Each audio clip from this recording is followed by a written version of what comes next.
Len Goodman. He is the head judge on Dancing with the Stars. We found out what makes Len truly happy. London, one of our favorite Brits, is going to show us what he gives high marks to in his hometown.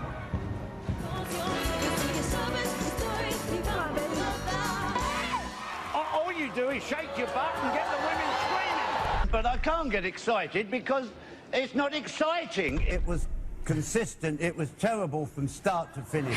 He is the opinionated judge we know and love on Dancing with the Stars. The one constant throughout the whole thing was that your footwork was bad. Len Goodman did not begin his dancing career until he was 20 years old, but that didn't keep him from dominating the dance world. All right, so he's proved he's got the moves. But where does Goodman go when strolling the streets of London? First, he heads to Jermyn Street, where he says all decent men go to be clothed. I bought my first shirt there 45 years ago. Still the same shop. Welcome to Covent Garden! Once dressed in dapper duds, head on over to Covent Garden Market to shop, eat, and be entertained. When you're ready to rest your feet, have a seat at the famous J.C.'s for delicacies from the sea. And finally, before you leave, make sure to walk across the Millennium Bridge. It's a beautiful thing to do on a great day. This bridge was designed specifically to form a link between the old and new.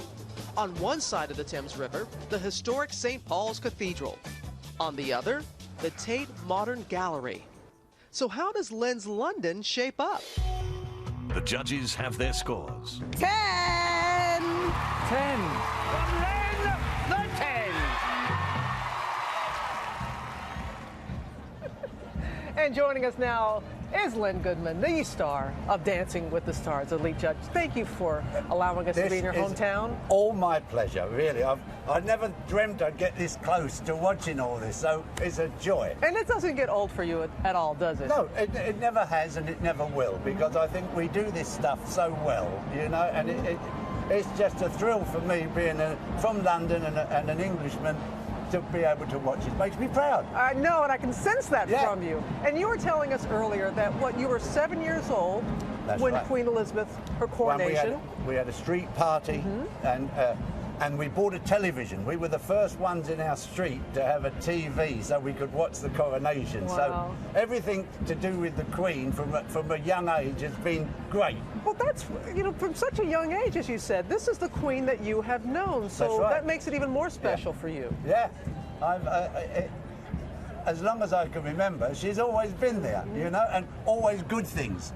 The street party, I remember, we got a crown, a 5-shilling piece. All the kids got one of those, and we had this party down the street. It was, and then, as I say, then we got the TV just so we could watch it, this little square black and white TV. Just so you can watch it. And to help people understand, if you are an everyday person from here, and you're not a part of the royal family, the respect, and it hasn't always been that way. I mean, even Piers Morgan was talking, at one point there was always a little bit of uncertainty about the royal family. No, it's a family. And you take any family, you have periods when everything's great and things happen and you get crises and then you move on. But the constant has always been Her Majesty the Queen. I think she has been the pillar that everybody has hung on to, you know, and it just makes me so proud. Well put, well put. We love seeing you on Dancing with the Stars. You love London. And is it true that you commute to Los Angeles from London during the show? In the fall, the show's on in Britain, Strictly Come Dancing. So Bruno and I, we do the show in LA, Monday and Tuesday, fly home Wednesday, get here Thursday, do the show on a Saturday night in England, and then back we go. How do you do that? It's easy, honestly, because I get on my own time. So if I'm tired and it's 3 in the afternoon, I go to bed. Right. As long as I'm awake while the show's on. Look at this. That's what you want to see. We do want to see this. Yeah. And like everyone that says that, and the pageantry and the pomp and circumstance and the way people really respond to it is unlike anywhere else in the world. That's right. I have to admit. And you know, you come here every day, they have the changing of the guard, and there's always crowds of people. But this is This is really special. I remember traveling with my family way back when my dad was in the Air Force, and we would come here, and I remember the change of the guard. I was a little tyke, and it's something that was so impressive about that. And even my grandmother, one of the rare times that she left Akron, Ohio, she happened to be here, and she saw the coronation 60 years ago. She happened to be here, and she had little trinkets in her Akron, Ohio home, and it just made you feel so much a part of it. It is universal in many ways. Yeah, it is indeed.